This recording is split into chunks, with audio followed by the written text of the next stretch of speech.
Aujourd'hui, on se penche sur une question qui change complètement la donne pour les finances personnelles. On va parler d'un outil d'investissement devenu hyper populaire, mais qui, vous allez voir, cache une conséquence assez surprenante. Allez, on attaque direct dans le vif du sujet, un problème qui concerne des millions de personnes. Les fondations mêmes de notre système de retraite sont en train de vaciller. Ce qui nous amène à notre premier point. On va voir ensemble pourquoi, aujourd'hui, la gestion de son argent, ce n'est plus seulement une affaire de riches. Avant, c'était simple en fait. Le système de retraite par répartition, ça fonctionnait très bien. Pourquoi? Parce qu'on avait une large base de jeunes qui travaillaient et qui cotisaient pour un nombre assez faible de retraités. Mais voilà, aujourd'hui, la pyramide est complètement en train de s'inverser. On a de moins en moins de travailleurs pour financer les pensions, de plus en plus de retraités qui vivent de plus en plus longtemps. Forcément, tout le système est menacé. Et cette nouvelle réalité, elle a provoqué un vrai changement culturel. C'est ce qu'on va voir tout de suite. En fait, il faut s'imaginer un peu ce qui s'est passé dans les années 2010 avec le sport et la nutrition. Tout le monde s'est mis à vouloir mieux manger, à faire du sport. Les années 2020, c'est la même chose, mais avec les finances personnelles. Comprendre l'inflation, gérer son épargne, c'est devenu le nouveau manger mieux. Alors qu'est-ce qui a provoqué ce déclic? Il y a plusieurs choses. L'épargne, qui a augmenté pendant les confinements, des mots comme inflation qu'on entend partout, l'arrivée de nouvelles banques en ligne est super simple à utiliser, et puis bien sûr, une nouvelle génération qui se rend compte que le marché du travail est plus compliqué qu'avant.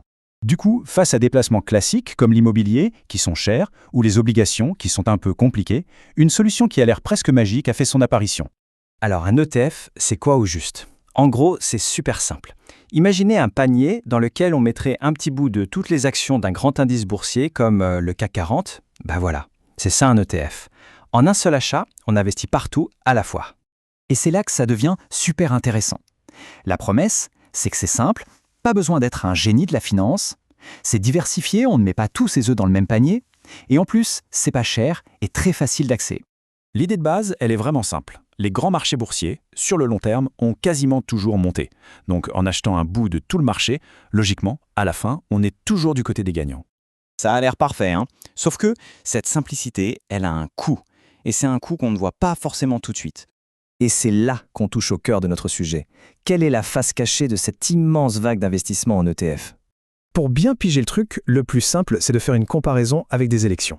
Quand on achète une action d'une entreprise en direct, c'est comme un vote direct. On a son mot à dire. Par contre, quand on achète un ETF, c'est un vote indirect. Voilà le mécanisme. Le particulier met l'argent pour acheter l'ETF. Avec cet argent, le géant de la finance comme BlackRock achète les vraies actions.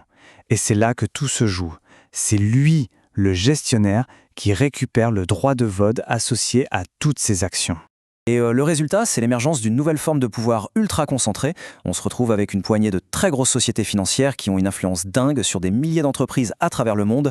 Bon alors concrètement, qu'est-ce qu'on doit retenir de tout ça quand on cherche juste à mettre un peu d'argent de côté pour l'avenir? Déjà, premier point, il faut être réaliste. Ce n'est pas une formule magique pour devenir riche du jour au lendemain. Si on met 100 € par mois de côté pendant 10 ans, on aura investi 12 000 €. Le but du jeu ici, c'est pas de devenir richissime. C'est avant tout de protéger son argent de l'inflation, de faire en sorte qu'il ne perde pas de sa valeur et peut-être de le faire fructifier un peu.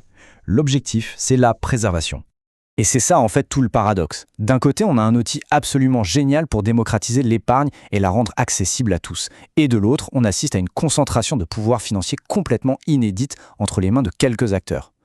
Alors, outil de libération ou nouveau système d'influence?